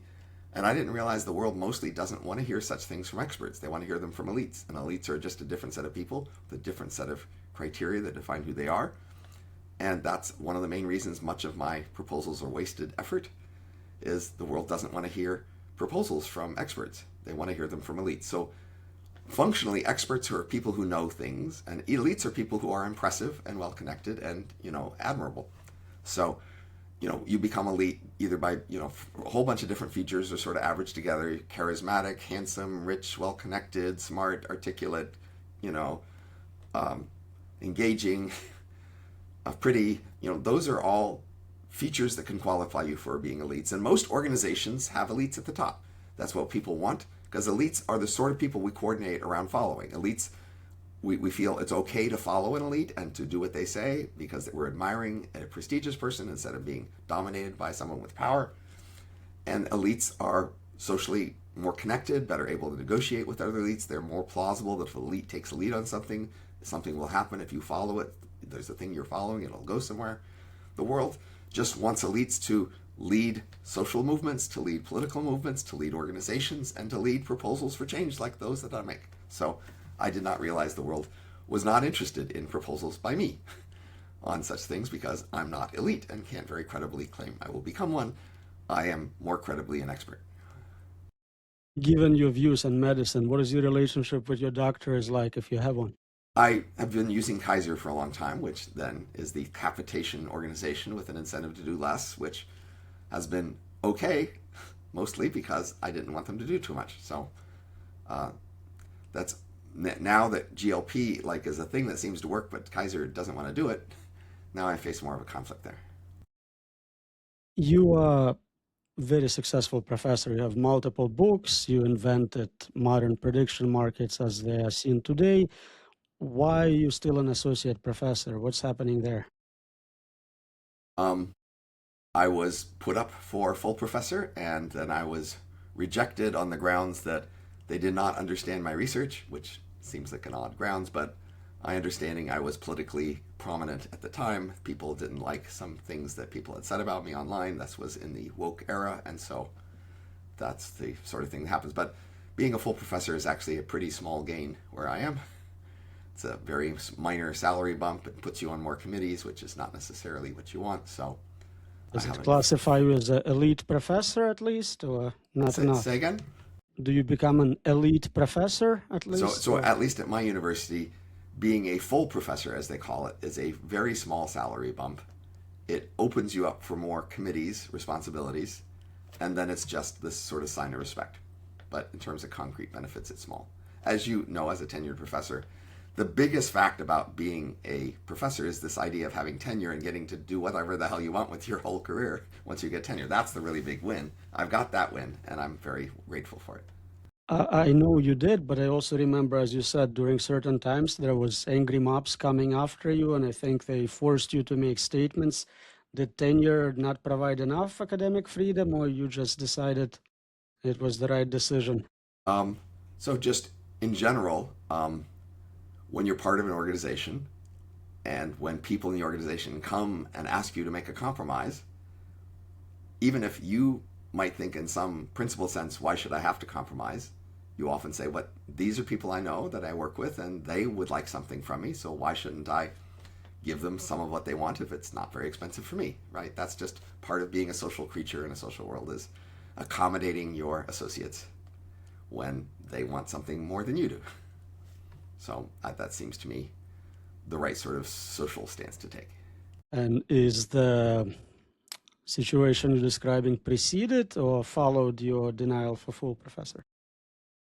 Various things have happened at different times before and after. Okay, I have a few kind of meta questions at the end. So if you had to bet on the number of views this episode will get, what is your prediction here? Can you give me a median for your previous episodes?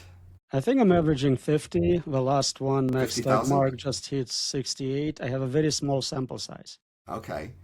Well, I guess I'm guessing that some of these people are like superstars in AI. I'm not gonna beat that, but I think I'm gonna be above median, below average. Median, below average. So we'll see how that prediction plays out. It's a self-referential betting market, which is Yeah. easy to manipulate by those interested in this.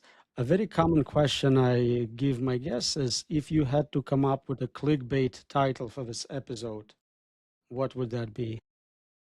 Uh, I guess Robin Hanson tells all. Oh, I like it. This is going to sell really well. I want to thank you for taking your time. This was very diverse in coverage. I find you fascinating in how much you managed to accomplish across different fields. And I think in many debates and bets, you came out on top, I would say, at least so far. And I really do hope your predictions come true. And we Well, let's do talk have, again in 3 years and see whether Foom's happened by then. I absolutely would be delighted to have you back. And yeah, we can definitely see if, in particular, that prediction worked out. I personally do think once we automate science and engineering, the process could be very fast. But I find your arguments from logistics and hardware and other sides of that equation to be very persuasive as well. All right, till we talk again. Thank you so much.